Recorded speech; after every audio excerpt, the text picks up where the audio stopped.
This is Andy Gutierrez from StarWars.com, and you are listening to Coffee with Kenobi with Dan Z. This is the podcast you're looking for.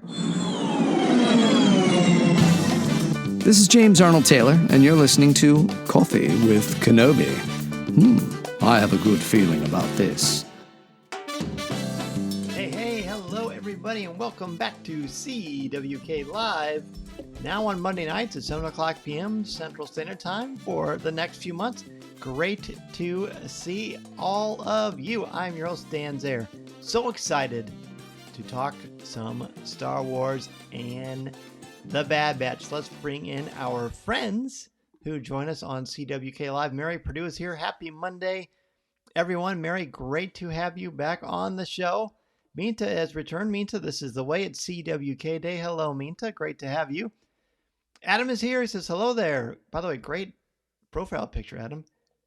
It says, apologies for my absence.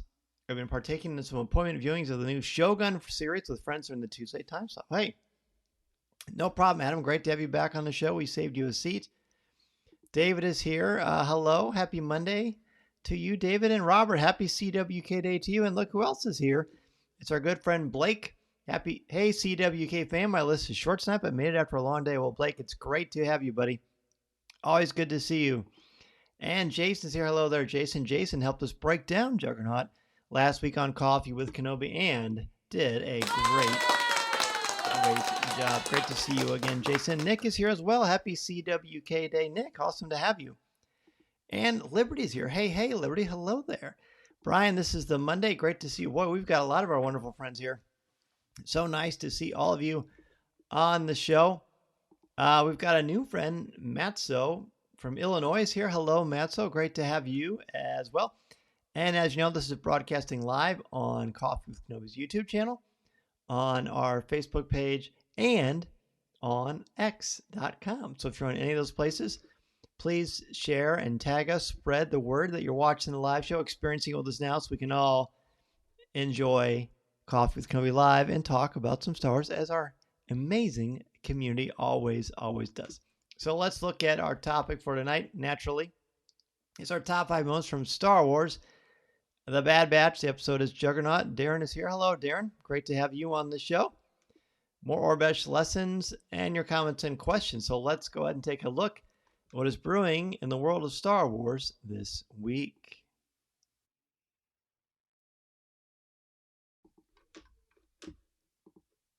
All right, we're going to jump into our Aurebesh lessons. Yes, we're going to talk about Juggernaut naturally.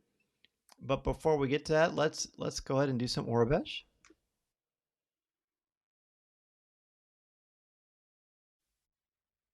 Hip, hip, hooray. It's Aurebesh Day. So we last week we did the letter S.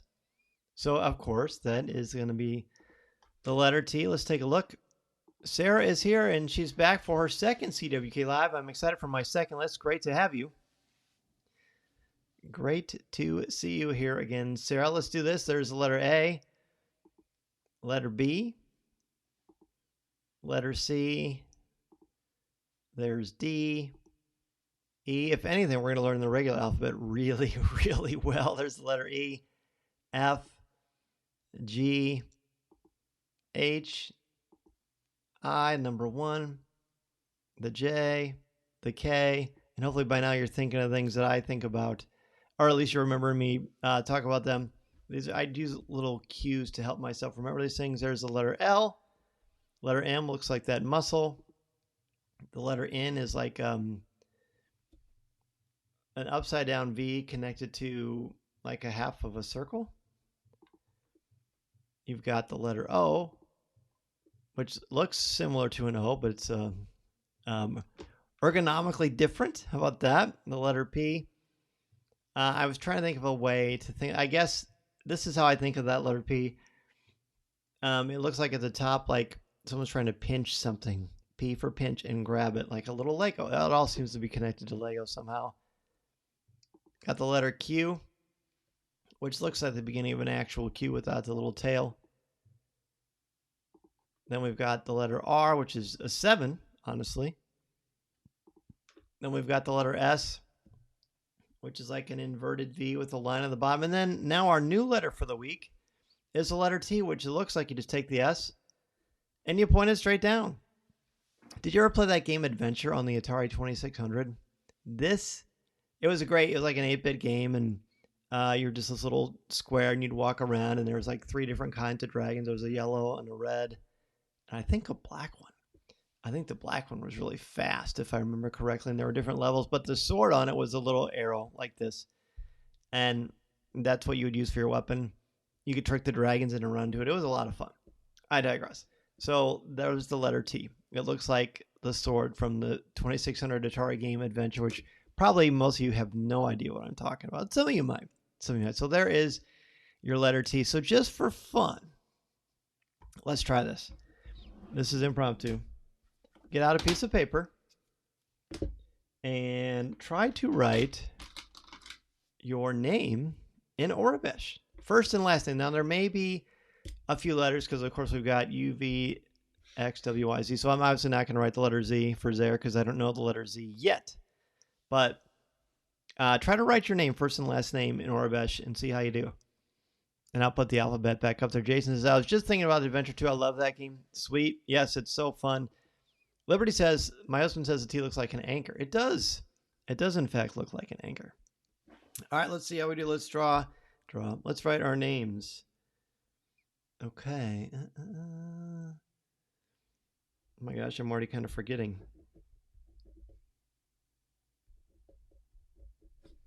And whoops. Yeah. D-A-N and then Z. I have no idea. So I'm going to put a question mark when I don't know something. E-E-H. Let me think about that. I do think it's so fun to try these when you are actually writing out your name. But so for me, H, and E. See, sometimes what helps is you can kind of go through the alphabet in your mind like we just did here. And that's how you can remember. Actually, I can't remember suddenly. Oh, wait. Now I remember the H. And then R. It was right before the S. P is for pinch. R was a little bit different. I can't remember the R. Oh well, I'm gonna put up the alphabet itself, the full alphabet, and everybody can kind of grade themselves.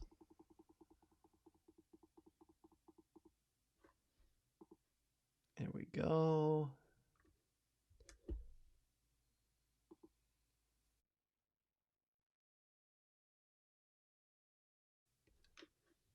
All right, there it is. So there it is. See how you did. I'm going to give myself a grade. I got my first letter right. I got my second letter right. I got the incorrect, although it doesn't look very good. Liberty says your name is far too short. Yeah, I know. How did I do on the Z? I don't have a Z because I don't know that yet, so I'm not going to count that against me because we haven't learned it. The E, I did correct. The H I got right, and the R I couldn't remember. Now I'm looking at the R. Oh, it's a 7. Rats. So I missed one, but mine, as Liberty pointed out, mine was only 4 letters. So, it was a little bit different for me, a little bit easier. But how did everybody else do? Again, I really think I just got to give myself more quizzes. And I'll be honest, I feel like I haven't been able to put as much into the lessons lately. And full disclosure, in complete honesty, this is like the last couple of weeks of this grad school class I'm taking. That is taking up a lot of my time, as it should. So that typically is where I've been putting my spare time. So I apologize for not putting more into lessons. I do think that they are fun. I do think they are helpful. And it still requires us to keep on practicing. As with all things, that's the main way to get better. Jason says he got 7 out of 9. So Jason, very good. Very well done. Very well done. How did everybody else do? You can be honest. And if you're not sure, or if you haven't been following along, that's okay too. It's still fun to just get that thrill. As I've said before, whenever I'm watching Bad Batch now, I'll pause it and I'll try to read things on the little readouts and on the screens in the episode. And Sometimes I'm right, sometimes I'm not, but it's a blast. Mary says Chaz has an OT poster from our universe that is totally in Aurebesh. My goal is to translate. Now, see, that is cool. And I have like the spork bag from Galaxy's Edge, and now I can actually translate it because we already have SPORNK, so that's fun.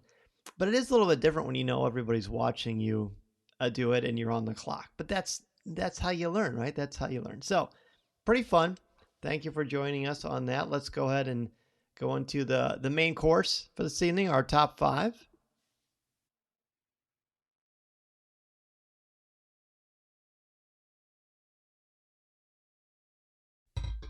Tonight's top 5 is from Star Wars The Bad Batch Juggernaut. I heard, well, I don't want to say anything.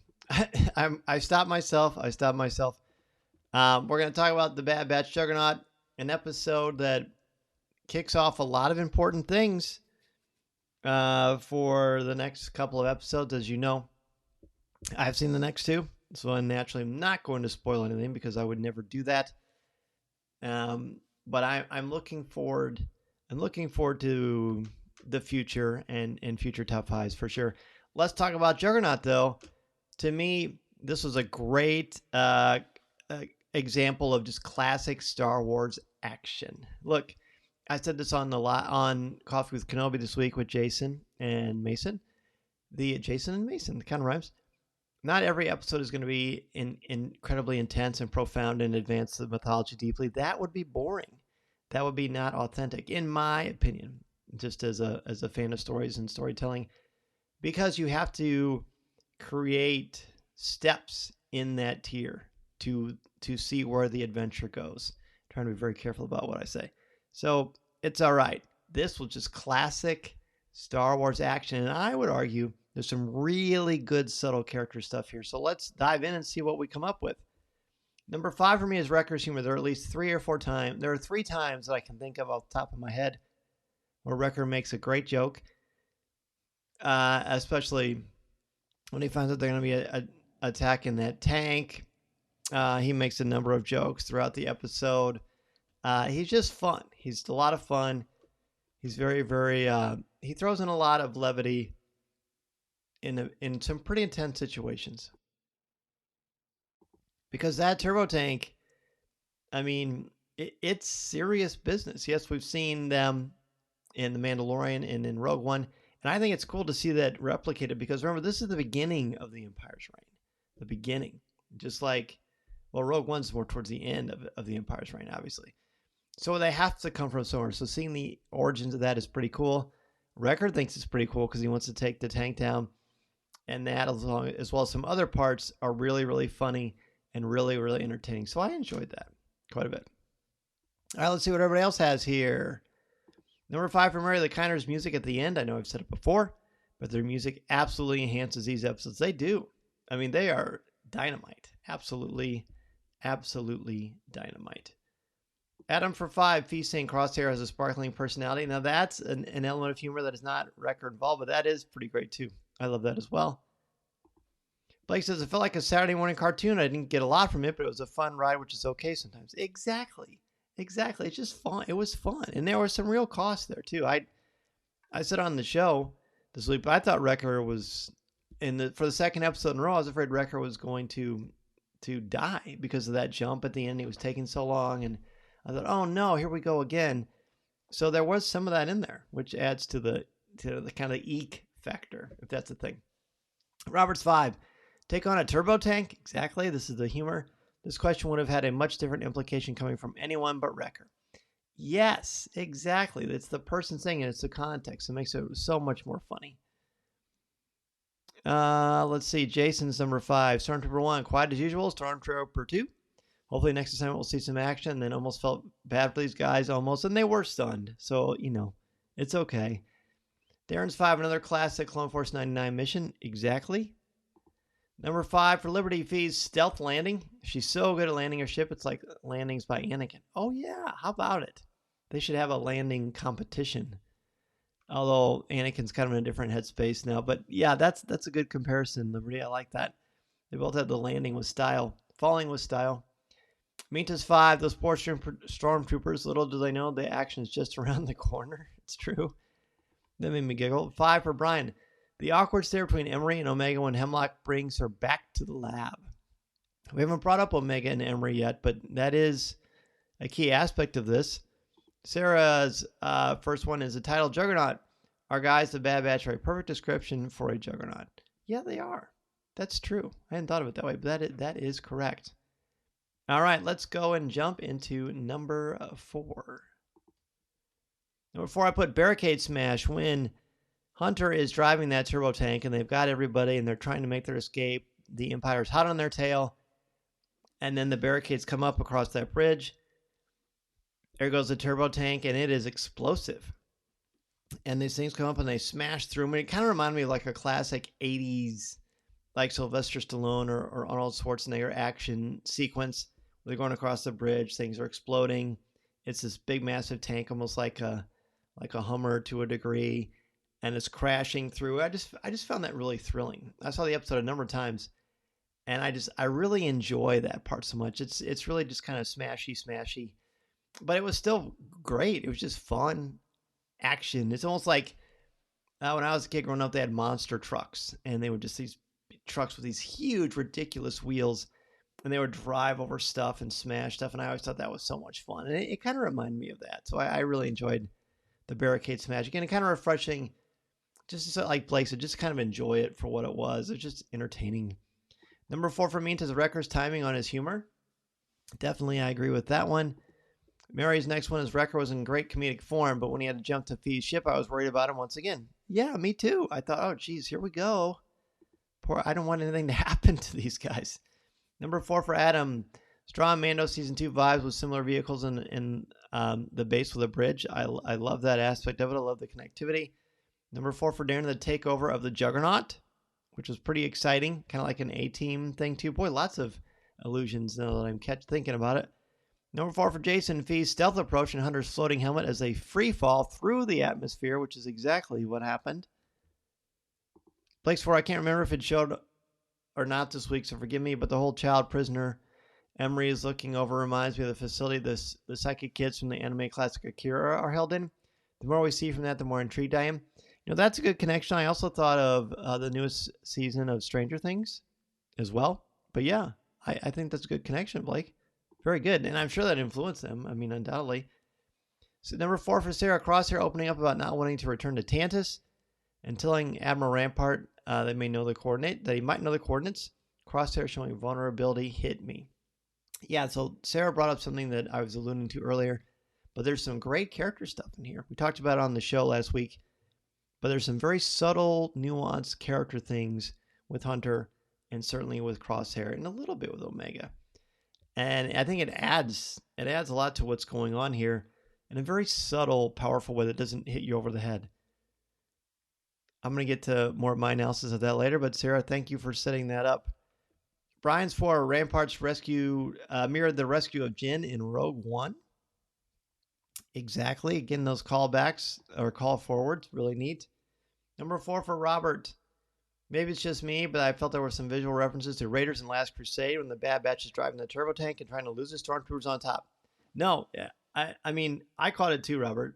Very much so. I thought more of Raiders with the bushes or like the all the leaves and the branches sticking out, and when Indiana Jones is trying to ram the soldiers off and they hit it and they fall off. I very much thought of that. So yeah, that was pretty neat. Liberty's number 4 is any friend of Brown Eyes is a friend of mine. Yes, I thought that might come up at some point. That was a good line. Let's go to 3. 3, Rampart returns. I did not expect to see Admiral Rampart return, and I had to think about it for a second about who he was, and then I was like, oh wait, it's Rampart. And then he's got a great voice, and I liked seeing him back. It'll be interesting to see what happens with him, but I like that call back from season. He was such a big integral part of seasons 1 and 2, and then we forgot about him because the Emperor turned on him, as the Emperors want to do, and he's been on this Imperial work camp, and he's back, and he needs something from the Bad Batch. They need something from him. So I like that sort of odd couple thing, which is pretty cool. So we'll see what happens there. It's a very classic trope and a lot of great stories and storytelling. Number 3 for Blake, Wrecker's Jump. Even though I was 99.9% sure he'd be fine, the fact that they can still instill that fear in me from Tech's death, I like. Yes, exactly. As I've said before, this affects me similarly to Rebels in that we don't know the future of these characters. You know, when it's Luke or Han, it's exciting, but you don't really worry because you know their fates. So anytime something happens with the Bad Batch, you get a little nervous because you don't know what's in store. So there you go. Number 3 for Adam. Speaking of Mando, both he and Tech have the same nickname, Brown Eyes. Yes. Good point. Sarah's 3, Fee meeting Crosshair. Any friend of Brown Eyes is a friend of mine. Sweet callback to Tech. A lot of people really liked that part. It was fun. Minta is number 3, Fee's master skill of landing ships. That is definitely a nice way to put it. I think Fee would appreciate that. Number 3 for Liberty, the tank versus tank scene was straight out of the A-Team for me. Love that whole scene. Yeah, exactly. The A-Team. So cool. Number 3 for Darren, Omega's back on Tanta is very surprising. Yeah, pretty scary too. 3 for Robert, Wrecker's tossing Rampart onto the ship like a rag doll. Yeah, I almost said poor Rampart. But I mean, I guess, it wasn't exactly nice to the clones of the Bad Batch. So I guess karma can be tricky in the world of Star Wars. 3 for Jason, a vulnerable moment between Crosshair and Hunter as Crosshair gripped his hand while talking about not wanting to go back to Tantus. Yes, another example of the great character stuff in this episode. Number 3 for Mary. Fee popping up from the hidden cavern. Does everyone know about this hidden cavern except our guys? Apparently. Hey, Smooth is here. What's up, Smooth? Great to see you, my friend. He says, hey, CWK family. Can't say, but I wanted to stop in and say hi. Looking forward to the last 3 episodes of Bad Batch. Should be an epic conclusion to an awesome 3-season run. Here. And Smooth, great to see you again, buddy.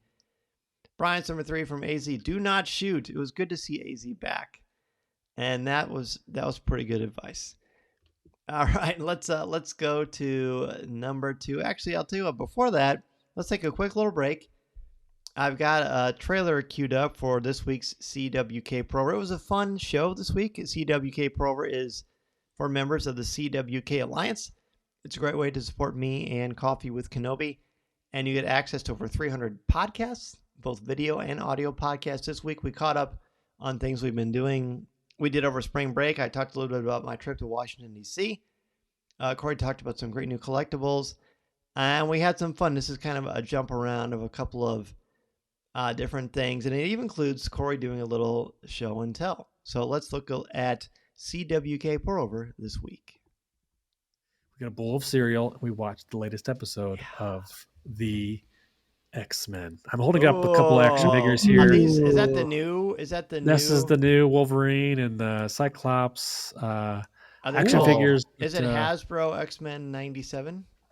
Yes, sir. That Wolverine is fantastic. My gosh, those they're wonderful. Colors are gorgeous. Wait, is that like is it called Marvel Legends? Is that what their Black Series? Marvel Legends is the line of action figures, but I've got a couple of these. I have a couple more sitting up there, but I won't grab them. But those are gorgeous, man. Gracing my shelf just because it's so iconic. I will say, inside the Capitol building, we saw the original head for the Lincoln Monument. Oh my gosh! Wow. For the Lincoln Monument. Oh gosh, I thought that's where you were going. Okay. But I'm just ignoring you. And Lincoln's family, they were there too. Wow, they're so old. The role of Dan Zehr will be played by Corey Clubb tonight.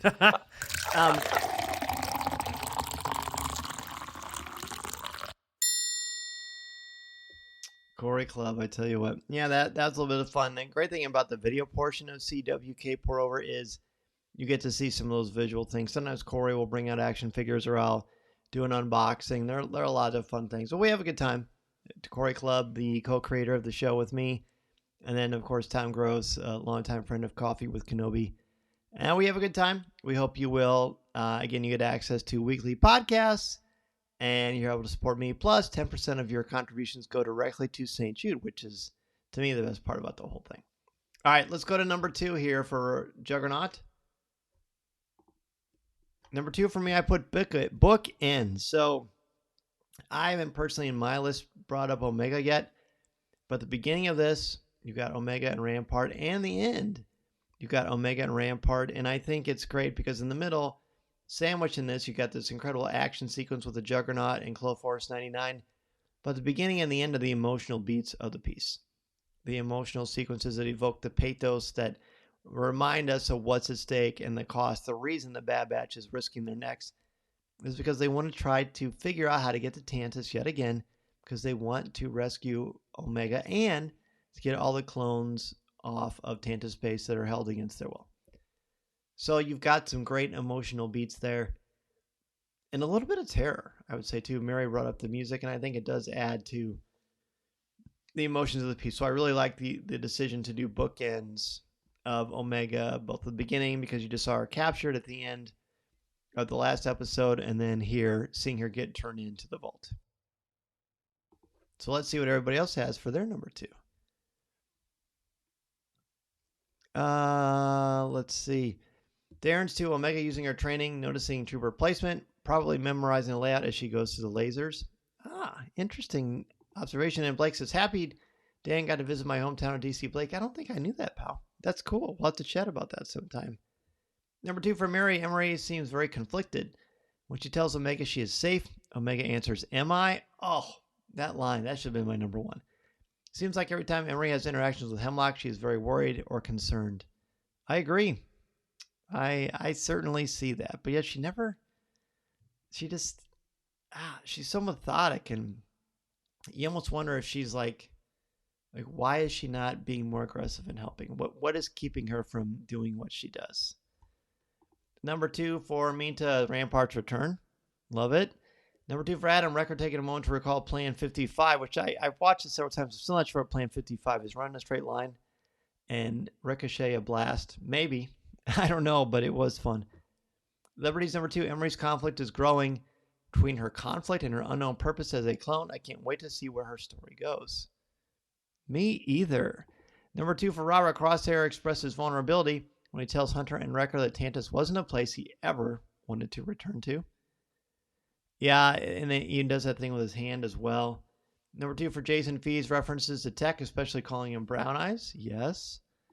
Number 2 for Brian, Crosshair shooting the blaster from Rampart's hand before Rampart turns around, which was part of Plan 55, perhaps. Number 2 for Sarah, the action scene in the tank. Close, stressful situations had me a little nervous, especially Wrecker's jump. Yay for Fee to the rescue. Nice outside helper rescue hero's journey moment. Number 2 for Blake, I brought out before how closely this episode was for me to the season 2 episode of Mando with the Juggernaut. Well, I don't like how close it was to that episode. I always enjoy a more over-the-top animated version of live-action things. Okay, fair enough. That episode, what is that? It was like the second to last one in season 2, I believe. I believe so. All right, now it is time for our number 1 moment in Star Wars The Bad Batch Juggernaut.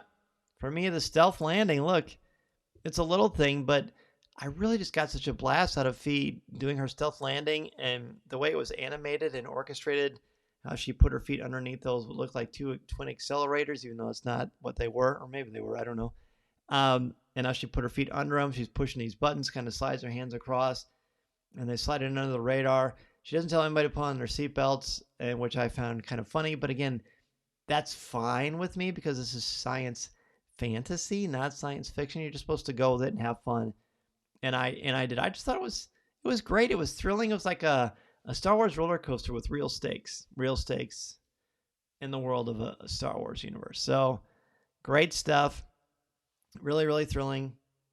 That's what I put for my number 1, the stealth landing that some of you have already brought up.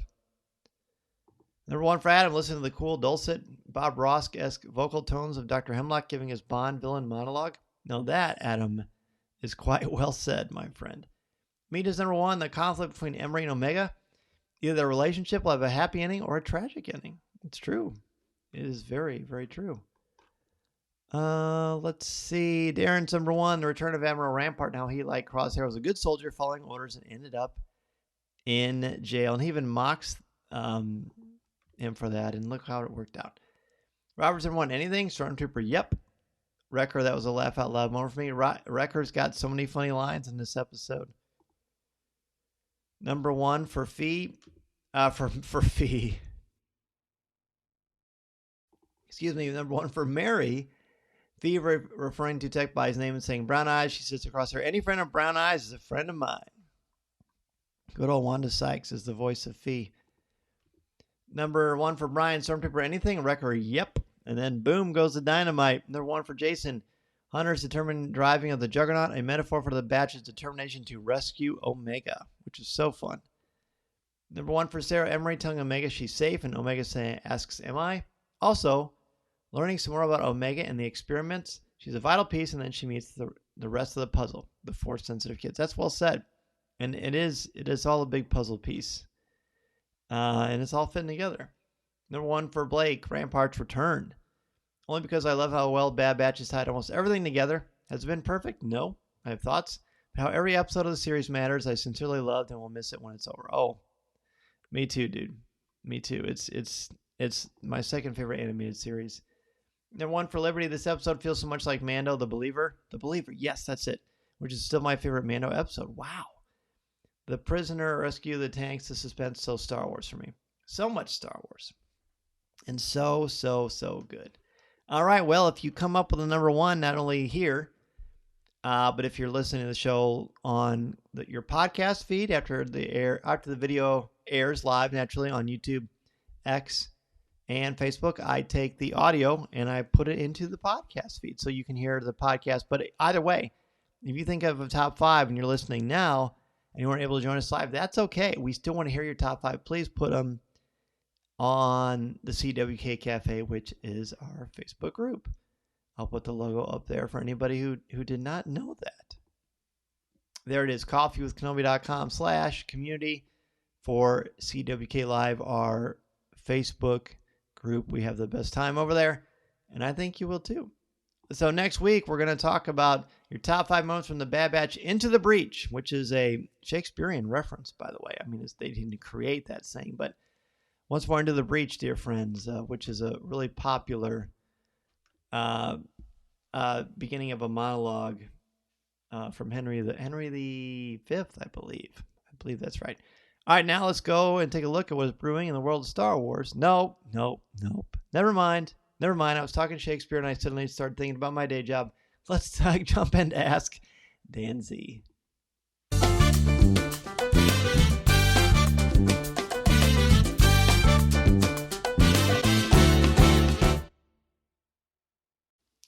Boy, oh boy. I'm so excited to answer any questions you have about Star Wars, about the podcast, about Coffee with Kenobi, all kinds of stuff. Plans for May 4th. I've got a lot of stuff going on right now. Not all I can share, but one thing I am doing is I'm making a pretty big presentation at a major conference, an academic conference for Star Wars, which I'll talk about a little bit later. And then, of course, so how many of you are going to do that Skywalker Marathon? I'm thinking about it, but I don't know if I could stay in a movie theater all day. I just don't think I could, even for Star Wars. That would be very hard for me to do. But I don't know how I could not go at least see The Phantom Menace. Mason's never seen The Phantom Menace on the big screen. It's one of his favorite movies, and I think that would just be such a thrill, especially on the 25th anniversary. Darren's on a scale of 1 to 10, 10 being the easiest. How difficult or easy is it to come up with your own top 5 lists that are also short in number or words? You do explain your top 5 also. So that's a good question, Darren. I don't know. It's sort of a malleable scale. I would say it's usually about an 8 or a 9 for me. I watch them so many times. I write things down, so I look over my notes. I will scroll through the episode if there's things I need to do, but sometimes there's stuff that's so good I'll write down. But obviously, there are things that I miss every week because I always I see your lists that all of you make so beautifully and so insightfully, and I think, oh, I wish I would have said that. So that's why I probably get about 7 or 8, maybe a 9 sometimes. Blake says he watched the new Fallout show last night. It was a really good start to a show. What's your favorite video game adaptation to a film or a show? You know, I don't know. Favorite? I don't know. I kind of like the first Tomb Raider, although it's been a while since I've seen it, so maybe it's not any good. I really thought the new Super Mario Brothers movie was excellent. I thought that was a blast. Mary says, I could not stay in the theater for 20 hours, not even for Star Wars. Yeah, it's a long time, man. I want to, on the weekend, especially on a school weekend, I want to be with my family And I don't think I could drag anybody in the theater that long. The longest marathon I did was I did the first 4 Indiana Jones films. It was way before they even had the idea of making Dial of Destiny, and that was great, but that was a long day. Great day, but a long day. Jason, have a great week as well. I do want to say on DisneyStore.com, which used to be called Shop Disney, there's a lot of great May the 4th stuff, a lot of great Star Wars products that are out there. So be sure to check that out. And if you ever go to the Heroes and Villains website, make sure you use the code COFFEE. You get 20% off your order, courtesy of Coffee with Kenobi and Heroes and Villains. While we're doing the promos, I mean, come on, how could I not talk about this? The Disney Wish. It's happening. June 16th to the 20th. You can join me, hang out with me and my family on the Disney Wish cruise line. We've got the Star Wars Hyperspace Lounge. It's the second official trip from Coffee with Kenobi and Mouse Fan Travel. Last summer we went on the Halcyon, and that was just the best. And now we're going on Disney Wish. It's 4 nights, 5 days. It's just, I am so excited. I wish it was this summer. But the good news is, because it's next summer, we have time to save. Your full payment isn't due until March of 2025. So you've got time. You can get a no cost, no obligation quote at coffeewithkenobi.com/DisneyWish. And you can go there, book with your Mouse Fan Travel agent today. Just make sure you tell me you want to go with me and Coffee with Kenobi. There are other perks and exciting things happening in the meantime, so keep your eye open for that. Blake says, love my CWK family, the best fandom online. All thanks for our main man, Dan. Oh, Blake, thanks, man. That's so kind of you.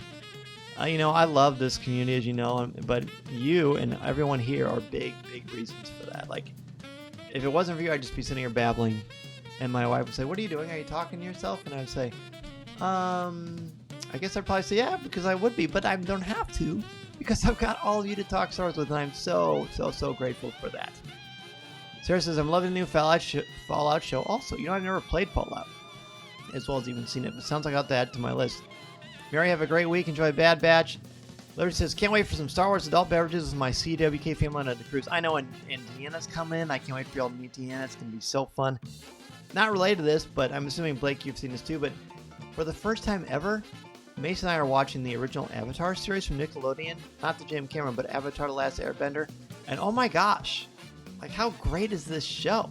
I got so many thoughts about Avatar. We'll talk about that another time, but I want to thank you again for joining us on CWK Live. I will see you next Monday. This week, of course, we will talk about this week on Star Wars The Bad Batch. Only got a couple episodes left. Enjoy them.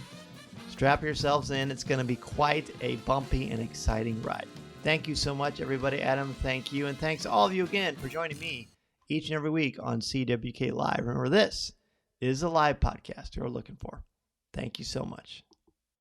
This podcast is not endorsed by the Walt Disney Company or Lucasfilm Limited. It is intended for entertainment and informational purposes only. The official Star Wars website can be found at www.starwars.com. Star Wars, all names, sounds, and any other Star Wars related items are registered trademarks and or copyrights of Disney and their respective trademark and copyright holders. All original content of this podcast is the intellectual property of Coffee with Kenobi unless otherwise indicated.